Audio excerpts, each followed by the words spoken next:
Hello everybody, welcome back to HardReset.Info channel. In today's video, I'll show you how to charge other devices with Google Pixel 11.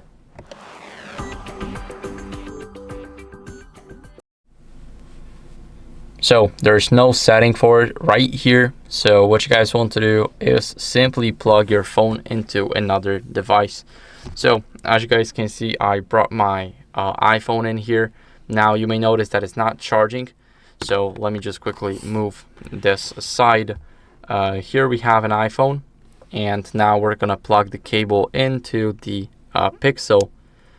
And as you guys can see, even though I got 41%, the Pixel is still charging my phone, and it will continue to charge it. So that's how it works.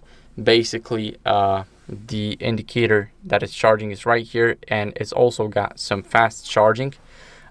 It's around like 15 watts if I'm guessing for the iPhone now. You see the battery drop here. Now soon we should receive a percentage right here.